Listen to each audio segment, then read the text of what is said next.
নমস্কার বন্ধুরা, লুবনার রাসোইতে সবাইকে স্বাগত জানাই।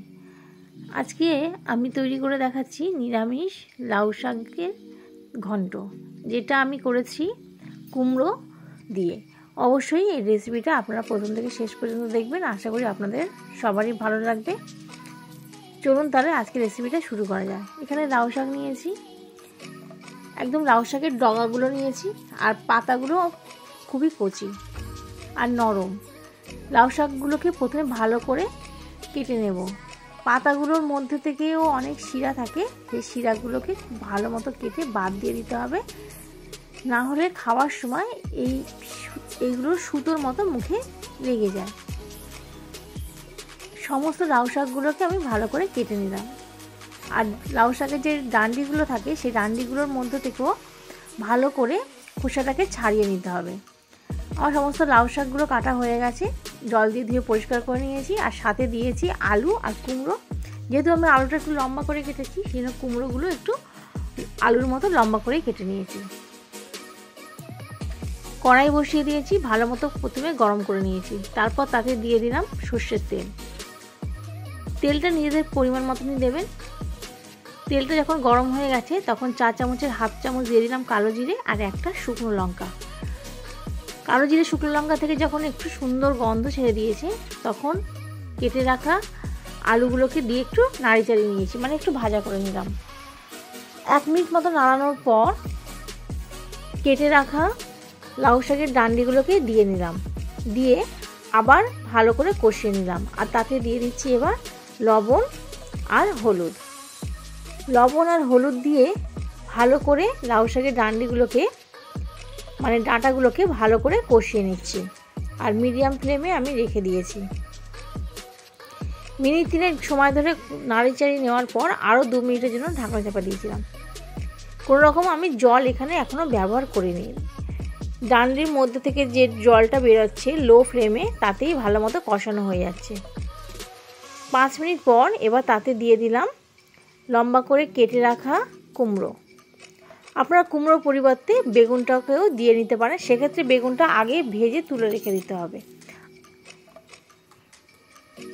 কুমড়োটা দিয়ে আরও কিছুক্ষণ নাড়ি চাড়িয়ে ঢাকনা চাপা দিয়ে দিলাম। তারপর ঢাকনাটা খুলে নিলাম, নিয়ে আরও একটু নাড়িয়ে নিলাম। এবার এর মধ্যে দিয়ে দিলাম লাউ শাকের পাতাগুলো। এই পাতাগুলোটাকে দিয়ে ভালো মতো মিশিয়ে নিতে হবে।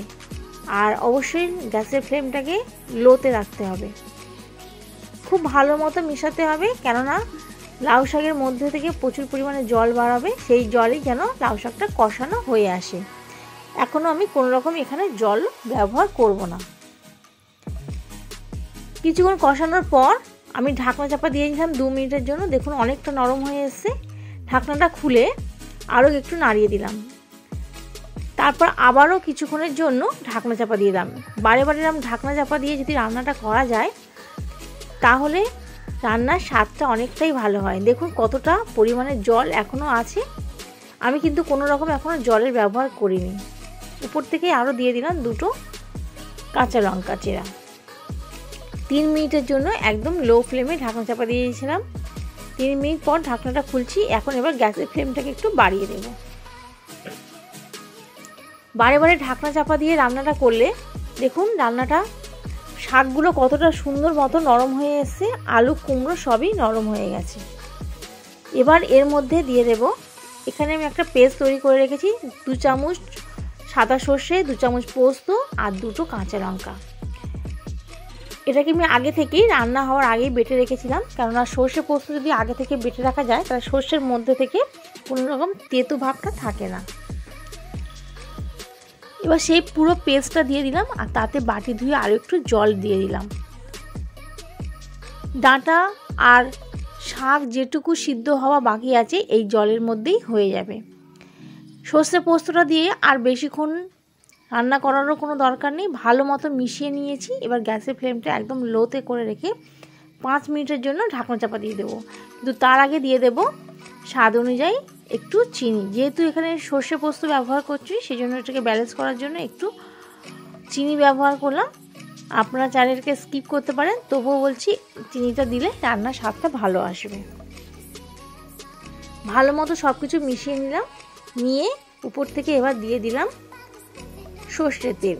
অবশ্যই এখানে কাঁচা সর্ষের তেল ব্যবহার করবেন। আরও দিয়ে দিয়েছি 2টো কাঁচা পাকা লঙ্কা, দিয়ে ঢাকনা চাপা দিয়ে দিলাম 5 মিনিটের জন্য। 5 মিনিট পর আমি ঢাকনাটা খুলে দেখাচ্ছি। দেখুন শাক পুরো মজে গেছে। কতটা সুন্দর হয়েছে বুঝতে পারবেন তখনই, যখন আপনারা বাড়িতে অবশ্যই এটা তৈরি করবেন। গরম গরম ভাতের সাথে এটা খেতে অসাধারণ লাগে।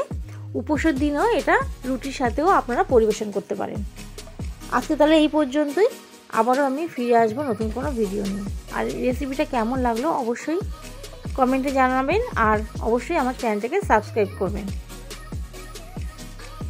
ভিডিওটি প্রথম থেকে শেষ পর্যন্ত দেখার জন্য ধন্যবাদ।